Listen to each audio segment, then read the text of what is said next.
এই যে আপনি কি জানেন কখন বৃষ্টি হতে পারে বা কখন প্রচণ্ড রোদ উঠতে পারে? আপনি কি জানেন কখন ঝড় কিংবা বড় ধরনের দুর্যোগ হতে পারে?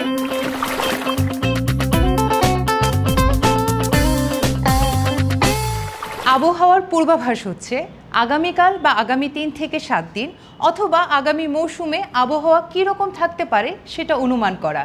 তাই আবহাওয়ার পূর্বাভাস জানলে আমরা বুঝতে পারবো কখন রোদ বা বৃষ্টি, বন্যা বা খরা, তাপপ্রবাহ, শৈত্যপ্রবাহ, ঝড় বা অন্যান্য প্রাকৃতিক দুর্যোগ আসতে পারে। তার মানে আমি কাল ছাতা নিয়ে বের হব নাকি হালকা পোশাক পরে বের হব তা কিন্তু আবহাওয়ার পূর্বাভাস দেখেই সিদ্ধান্ত নিতে পারি। এছাড়া কৃষক তার জমিতে সেচ দেবে কিনা, মাঝি নৌকা নিয়ে নদীতে যাবে কিনা, সেসব ব্যাপারে সিদ্ধান্ত নিতেই আবহাওয়ার পূর্বাভাস কাজ করে।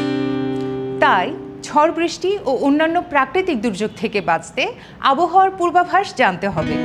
এমন দরকারি তথ্য সহজ ভাষায় পেতে বিবিসি হ্যালো চেক ইউটিউব চ্যানেলটি সাবস্ক্রাইব করে রাখুন।